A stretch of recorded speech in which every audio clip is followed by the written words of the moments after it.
Hello, I'm Nevşin Mengü from Istanbul. I'm a journalist, and we are doing this Talk Turkey with my friend Murat Demir Seyrek. Hi, Nevşin. Hi from Brussels. Actually, we were planning one episode per month, but once again, these are very interesting days. Actually, we don't even need, I feel like, Netflix anymore because American elections last week, curious case of Berat Albayrak in Turkey since Sunday evening. I think they are certainly much better and exciting than the best political dramas in the world. Totally. I mean, we can beat House of Cards here in Turkey. I mean, what happened latest. So, I mean, let me just summarize what really happened because it's a little complicated and actually shocking. So, Sunday evening, we were just chilling on our couches, like whole Turkey. It was a silent Sunday. Nothing extraordinary happened. We were watching Netflix or some Turkish series on some Turkish TVs. And all of a sudden, an Instagram post appeared on Instagram. Mr. Berat Albayrak, the minister, also Mr. Erdogan's son-in-law, he posted an Instagram. He shared a post on Instagram, and it was like 3-4 paragraph, kind of a short post, and it said basically he had health problems, and due to his health problems, he was resigning. But it was a really weird post because the moment we saw it, we thought, I mean, some of us thought, maybe his account was hacked because the post was full of grammatical errors, wrong punctuation. It really, you had to read it twice or 3 times to see what he really meant. So it was Instagram, not even Twitter. On Instagram, I mean, what we do on Instagram, what do? We share, I don't know, sea view, I don't know, our best pictures, whatever. We don't write political comments on Instagram usually in Turkey, but yeah, he resigned on Instagram. And then all journalists in Turkey, we have been calling our sources here and there. And then apparently the post was real. This was his post and he was resigning. But though we checked his Twitter account, then it was closed. He closed his Twitter account. He posted this on Instagram. It got like hundreds of thousands of likes, by the way, this post. And so it was the weirdest thing that happened. That evening, Sunday passed like this. We were like, we kind of confirmed the report, this and that, tried to hear from other officials, nothing from other officials, nothing on Turkish TVs. We'll come to that in a little bit. But what happened is basically, on Monday morning, lira started gaining strength. That was weird. What's your take on that? Well, I think there are many economic and political consequences when it comes to economy. Yes, there are strange developments actually, but it's also confirming one argument that many issues in Turkish economy is not actually related to economy, but more political developments in Turkey. And it is also confirmation that there are serious economic issues despite the denial by the government so far. Figures were already very clear, but now one cannot really deny this anymore after the replacement of the central bank governor and the resignation of the finance minister. If things are getting better in terms of economy, why is this happening now? Apparently, even president was not happy about certain things, so that such things are happening. As you said, the strange thing was about the lira. The value of lira increasing when actually we had no finance ministers in Turkey because the previous one resigned and the new one came Monday late evening. So probably it's a strong sign from the markets that unmanaging economy is actually much better than mismanaging economy. So moreover, I think one more time we have seen that economic issues are really political. So if when the political situation normalizes, things can also be improved quickly, and even a resignation show us that maybe at micro level. But also in terms of economy, I think even President Erdogan realizes that we really need experts. We really need people who will be working and advising him on more knowledge-based. And we have already seen some changes. We may see some other changes in the coming days in cabinet, but also in the bureaucracy. And we may see also an increasing role of the technocrat profiles. But on the other hand, they are not really high-profile figures. So it's not clear whether they will have power to suggest or implement their own visions, if they have visions, of course. And in any case, maybe this is the right direction, going through the economic issues and getting the help from the experts. But I believe that it's also too little, too late. So it is difficult to expect really major positive economic consequences. Yeah, I mean, we'll see about that. By the way, I mean, somebody tweeted, because yeah, there was nobody in charge of Turkish economy, and lira was gaining strength, and the Turkish stocks were rising. So somebody said, like, this is like a libertarian wet dream, yeah, basically. But there's a lot of backdrop. I mean, the thing in Turkey is that politics is not transparent at all. There hasn't been one single word about this resignation from President Erdogan so far. That's amazing. I mean, usually he comments a lot, you know, and he said nothing about this resignation. Nobody's saying nothing about this resignation, just a little, you know, handover, silent handover of this finance ministry to Mr. Lutfi Erdogan, who was a transport minister formerly. But there is a lot of backdrop, a lot of gossip. Maybe I can give you one or two. I mean, if they are true, that's fantastic. Basically, one gossip goes like, apparently Mr. Berat Albayrak misinformed President Erdogan about the reserves of Turkish Central Bank. So he told Mr. Erdogan, we have more dollars, we have more gold in central bank, don't worry about it, this and that. So this is the, you know, this is what he said. And then Naci Ağbal, the new head of the Turkish Central Bank, he gives Mr. Erdogan a presentation. And in this presentation, Mr. Erdogan finds out what really the Turkish Central Bank reserves are. And he gets furious. And he reaches out to Mr. Albayrak for an explanation. And he cannot give Mr. Erdogan an explanation. And they kind of fall apart. This is one of the backdrop stories. One other gossip about Mr. Naci Albayrak and Mr. Albayrak and Naci Ağbal and Mr. Albayrak is, after this presentation of Naci Albayrak to, I mean, I mixed Naci Ağbal, the head of Turkish Central Bank, to Mr. Erdogan. Mr. Albayrak gets furious. Like he gets a go at Naci Ağbal, the head of the central bank, and you know, they have a clash. Really weird stories. I don't know if they resonated in Brussels somehow. But I think it tells a lot about the current situation of Turkey, all these rumors, basically, because when there's no transparency, no accountability, people are just gossiping, they're talking about issues because no one is actually saying something. We don't have an idea about where Berat Albayrak is at the moment. Okay, he posted that on Instagram. I think he doesn't even have an Instagram account anymore. So he has disappeared. So it tells us a lot about the current situation.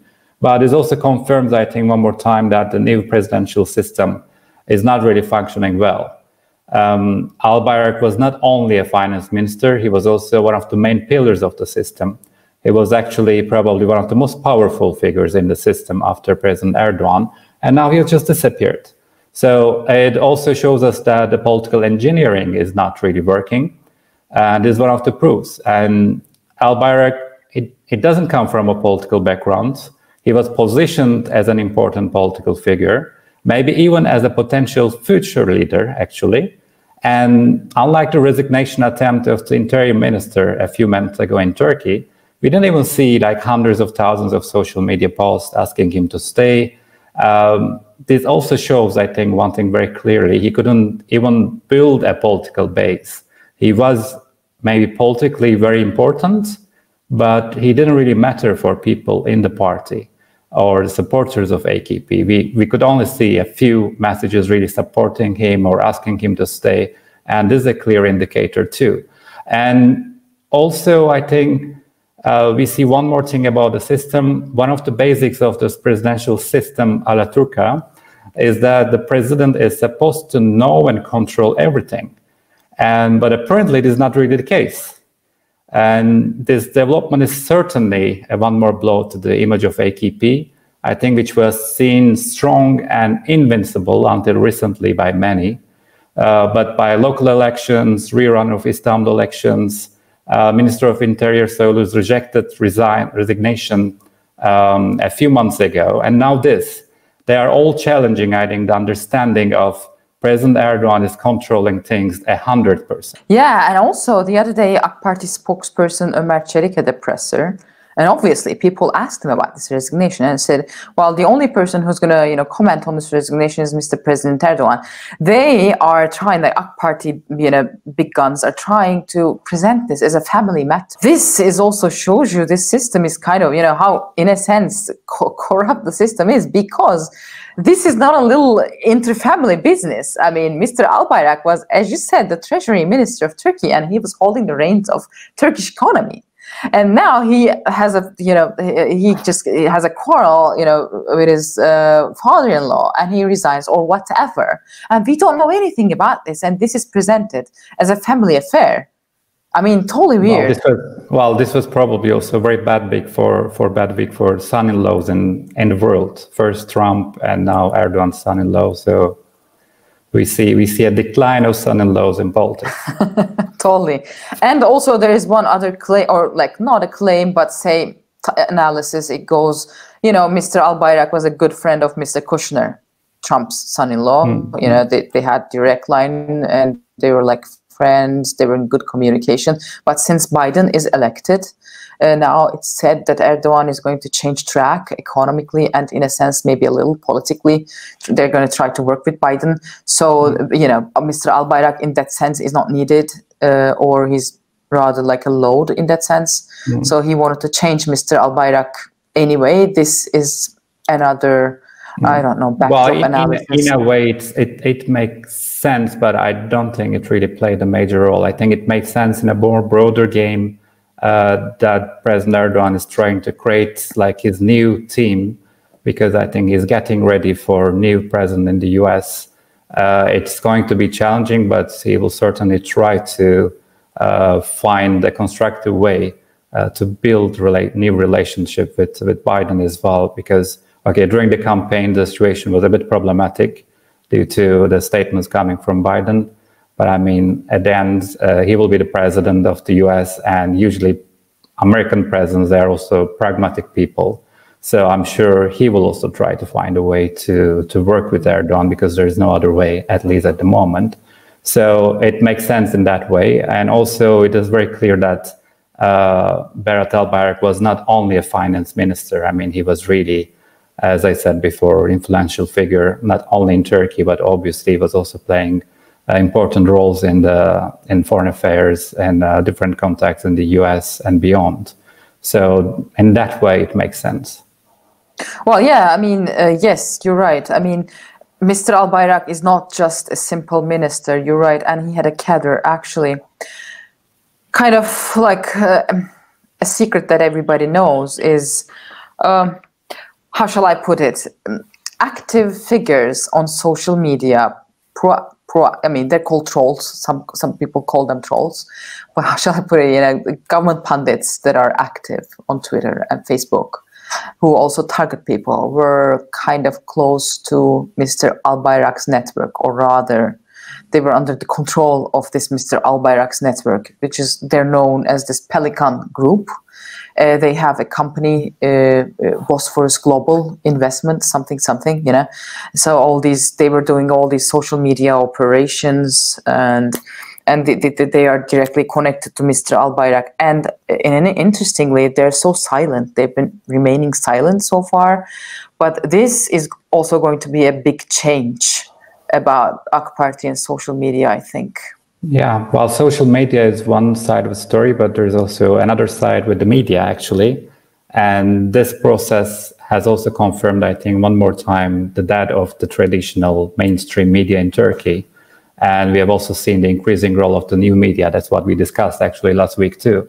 There are apparently 1,780 TV and radio channels in Turkey. And apparently only 5 of them covered the resignation of the finance minister.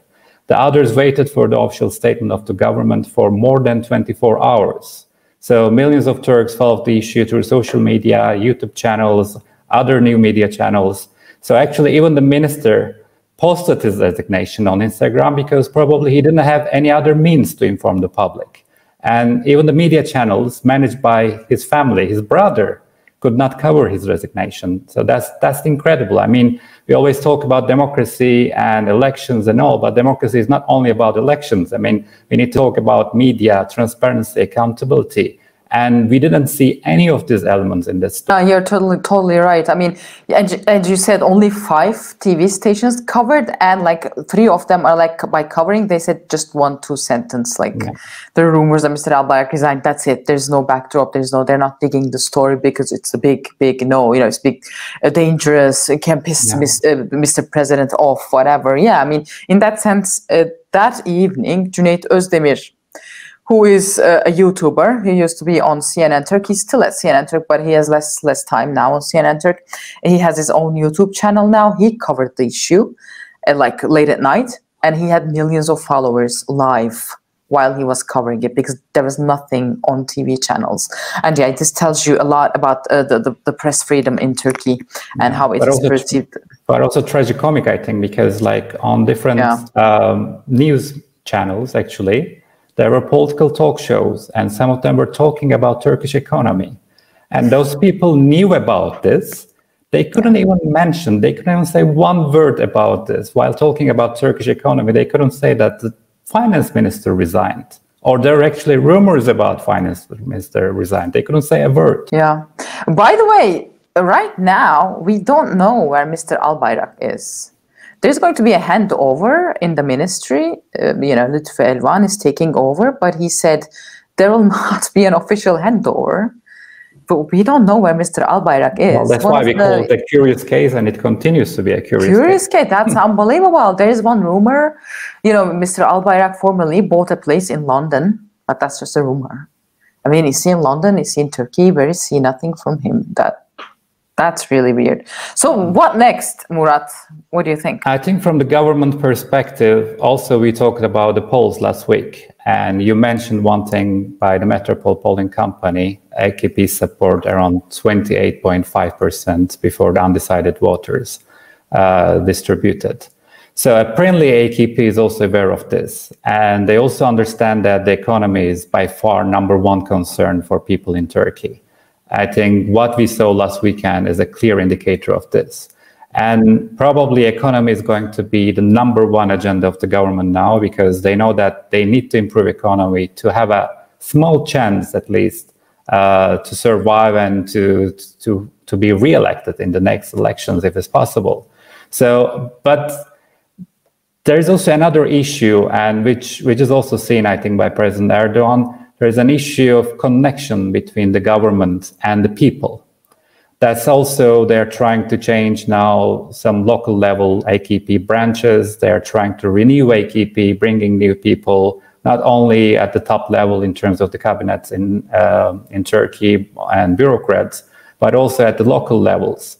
However, this was also tried, as you may remember, before the municipal elections by changing mayors in Ankara and Istanbul. And this did not really actually help AKP. And eventually they lost both cities. So I'm not sure whether these changes now may change dynamics in terms of public support. I believe that is again too little, too late, but of course we will see. At least in terms of economy, I think the government will be at least pushing for some short-term improvements in order to show that, okay, there are changes, things are getting better, and if you support us again, we can make this better. But on the other hand, I think there's a big mission for the opposition too now. I think it's time for them now to really say how they can really improve economy. I think I would expect one thing this week from the opposition. Okay, the finance minister is gone now. And if we were the finance minister, we would do, I don't know, the following 10 things, following 5 things. But we don't really hear. I mean, people are talking about this. People are talking about bad economy, bad management, etc.